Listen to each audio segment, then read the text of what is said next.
What's up, everybody? Playoff edition of Liberty Lately.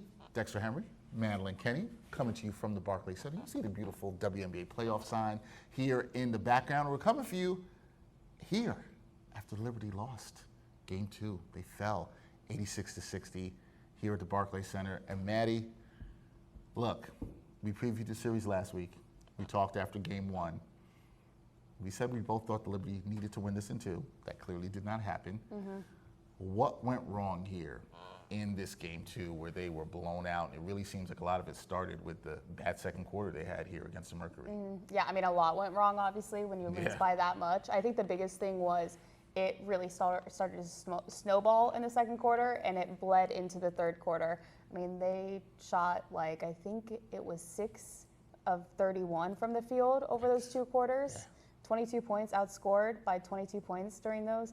I mean, it just wasn't great basketball. It was not the Liberty basketball that we saw in Game 1. And the biggest thing, too, is that they know that Phoenix is a very physical team. And the Liberty have dealt with allegations of being a soft team all season. And they've gone back and forth from being, you know, the aggressors and being physical and being on their front foot to then having games where they're on their heels and maybe they're not being as aggressive and having trouble with matching that physicality. I mean, look at how they were just picking up, the Mercury were just bullying them on some possessions and picking apart, you know, the way that they were just sticking their hand in the cookie jar and like stealing the ball and stuff. It was, so I think that was kind of the biggest thing, is that having to come back from that and know that, you know, you have to be the aggressor, especially in playoff basketball. I think what was so shocking to me was they brought the physicality that we talked about in our preview to them in Game 1. To see it just not be here in Game 2, that was really shocking to me. And listen, we didn't know how this was going to look for Game 2. Maddie and I talked after Game 1 about Breanna Stewart's health. Obviously, the leg injury, it is an MCL sprain. We know that she plays here in Game 2. What did you make of her performance? She talked with us after the game to the media, talked a little bit about how she felt and went through it. What did you make of her performance? And look, this was a game where nobody really played well for the Liberty offensively, and Madeline was the only person in double figures. What did you make of how Stewie looked tonight? I thought overall Stewie played well for the most, like, knowing what she was going up against, knowing that she was dealing with the mental burden of, like, I'm playing on a bum knee that could, you know, potentially risk further injury depending on how I play. She talked about that mental burden and saying that, you know, she was kind of testing her knee in certain situations. And she even kind of, when I asked her about the soft allegations and, you know, this team not being so aggressive, she took responsibility for that. And I don't think that she needed to take responsibility for all of that, because I do think that, you know, when we talk about a team's physicality, I mean, they were really attacking Breanna. They knew that she wasn't full strength, and and that's what playoffs are all about. It's about, you know, going after the weakest link. Not to say that she was the weakest link, but it was something that they could exploit, and they did that with the high ball screen pick and rolls and all that. And so I think that Stewie, I got to commend her for playing. You know. Playing on a hurt knee, it probably did not feel good. But you know what? Her spirit was really high after the game. She kept saying that, you know, I'm excited for Game 3. I got it out of the way of testing the knee. Now I know what my knee is capable of. One thing that I'm concerned about is, you know, you're flying tomorrow, and that knee's probably going to balloon up with swelling.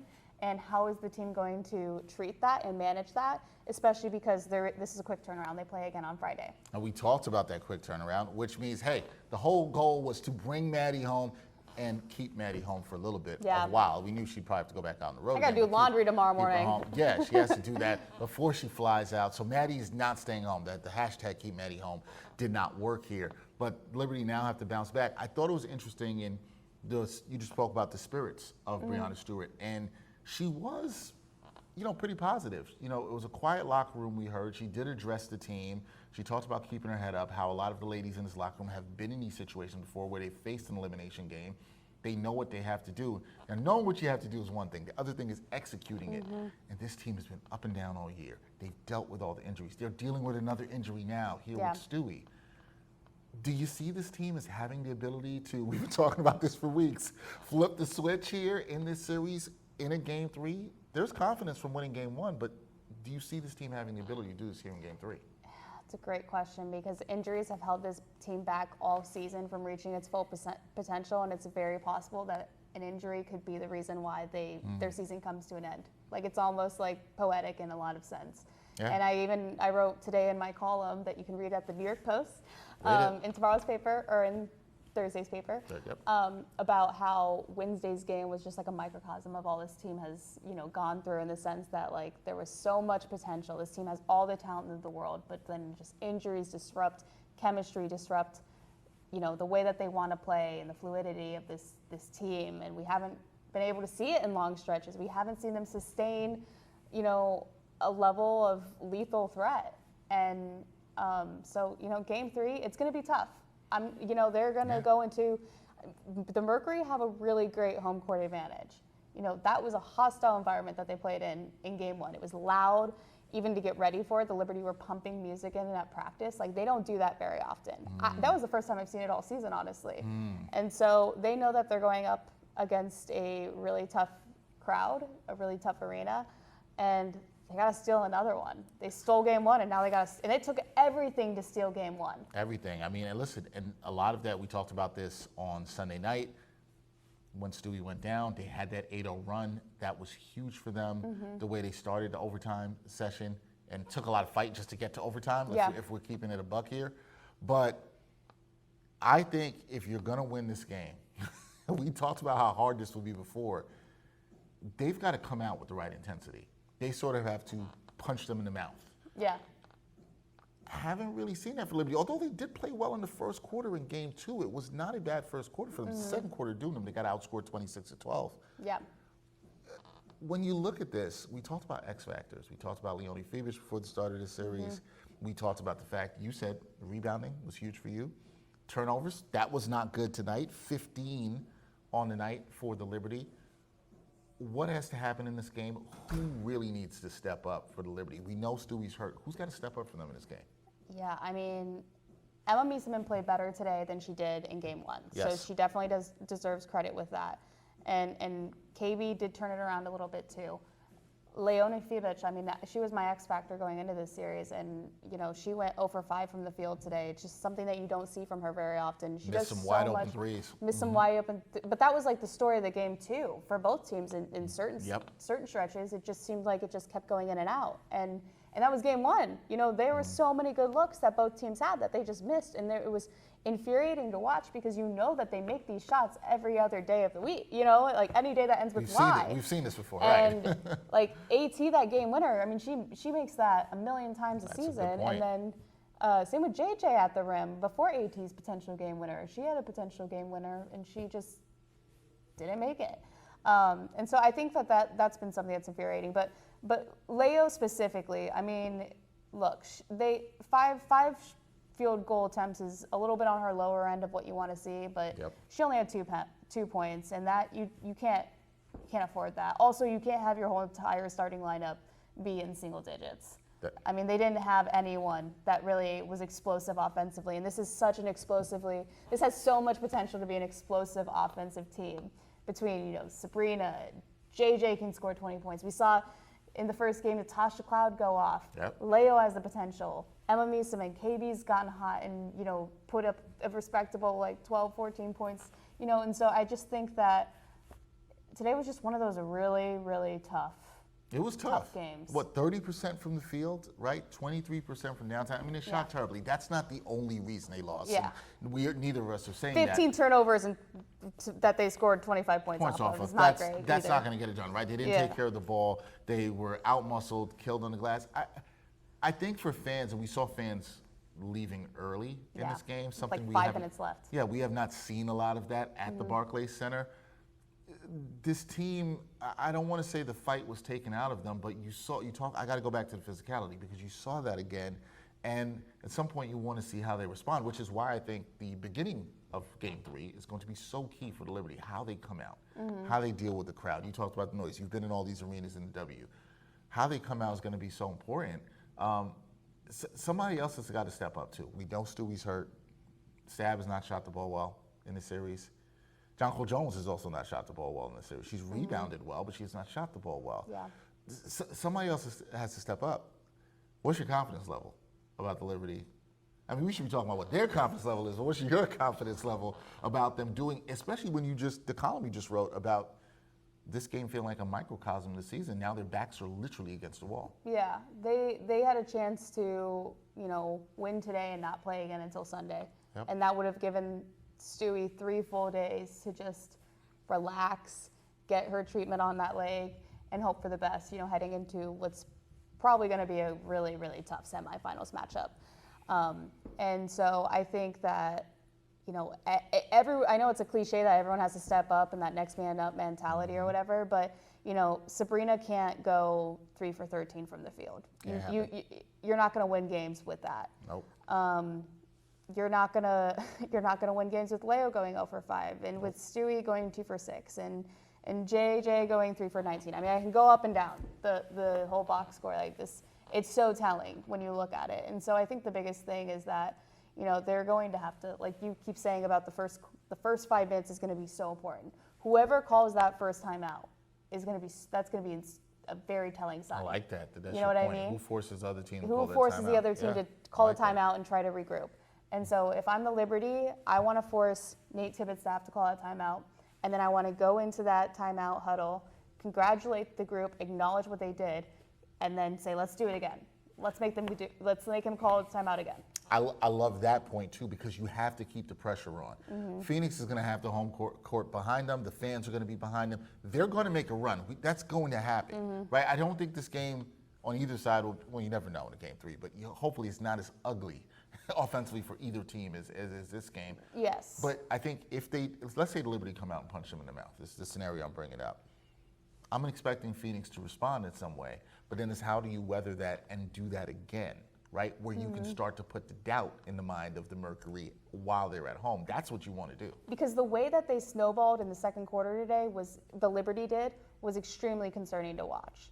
They just continued, usually you take a timeout to stop the bleeding and kind of regroup, and it's like the Liberty never managed to regroup and stop that momentum, or even slow the momentum that the Mercury were starting to run away with. I believe they had got down 9 or 10. Sandy calls a timeout, and nothing happened. It went up to 16, and that was all she wrote. Yeah. And the other thing I want to make a point to mention too is in game 1, it was a very back and forth contest. And look, I knew that this series was going to be a haymaker. I knew it was going to be a slugfest. I knew it wasn't going to be pretty basketball, because that's kind of what you get with these two teams when they're playing one another. It's going to be gritty. It's going to be a hard-fought battle. Obviously, the Liberty kind of waved that white flag heading into the fourth quarter, or the white rally towel. White rally towel. Kind of ironic. Someone here who works at the Barclays Center told me it was a bad sign that they used the white rally towel because it's white after Labor Day, something I don't subscribe to. Well. But I said they should have White went with after the Labor color. Day. I'm no judgment. It was my fault. I have white sneakers on There right you now. go. There's no judgment about it. Wear what you want to wear after Labor Day. It doesn't matter. But yes, they waved the white flag towel. It was way more balanced in game 1, where it was a back and forth, and it took everything for Liberty's starting 5 to win in overtime. And then today, you have Stewie not at 100%, and the starting 5 was not nearly as solid as it needed to be. And look at how good the starting 5 with the Mercury was. Yeah, everybody was positive in the plus minus. I mean, most of the players on the Phoenix Mercury were positive. Almost everybody except for Rebecca Gardner that played minutes was a negative. So you saw that. Obviously, if the Liberty bounce back in game 3 and win, and then you will be headed someplace else that will not be New York, that will be positive for them. But if they lose, you talked about it being a microcosm of the season, and we got to go here. Is this a disappointment? Because it feels disappointing already in the fact that they were a 5 seed here, especially how they started the season 9-0. I think you can look at some things and say they weren't necessarily playing maybe as good basketball as some people thought, but is this a disappointment if they lose? I think so, and I think what would be hardest if I were a fan and had paid tickets to go and see this game is that my parting image of the last time I saw the Liberty as the defending champions, it was getting blown out in a first-round series as a 5th seed and showing no signs of life in the second half. That would be disappointment for me as a fan. As somebody that doesn't have a bias and is a reporter that's looking just covering the team at face value, I think that you can say in a lot of ways that this team underperformed. They were very clear that their goal was to repeat, and obviously everything needs to have context, and this team has dealt with the most injuries that I've ever had to cover for a team, and I've been doing journalism for a decade now. It's a lot. You know, I can't say that I've covered a team that has had injuries to their big three and had 2 of them miss month-long stretches. And, you know, sometimes you really lean on that experience and chemistry that they had from past seasons. I think, unfortunately, they just haven't had that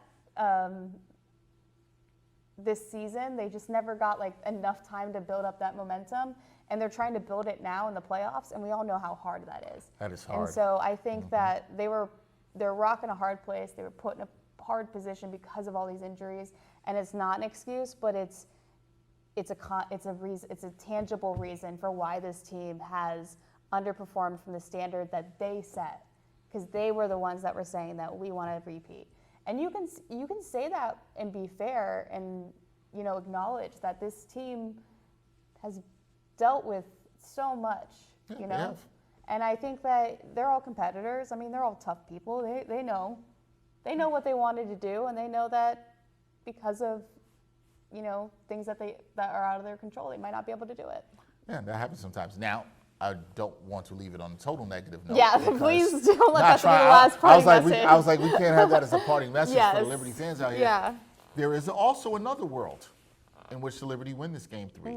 And maybe they show some resiliency. Who knows? Maybe it's a blowout. Maybe the Liberty blowout. I don't see This it. could be a galvanizing loss. Like, as demoralizing as it could have been. That's a great point. It could be somewhat, maybe there's like a kumbaya, like, we come together on this was flight. our lowest point. Yeah. Because we always look for that, right? Even as journalists, we look for that. Okay, when is this rock bottom for the team? Have they hit rock bottom? Maybe this is the rock bottom moment. Maybe the locker was quiet. Stewie went and gave her message. Sandy said what she had to say. We're not going to be down and out. We're going to fight. We know Stewie has the injury, but we're going to find a way to do it. Maybe it is galvanizing. It could be. Right? Yeah. It could be. And then you get yourself a fantastic Game 3 win. And you know what happens? This is the beauty of sports. They win. Now it looks differently.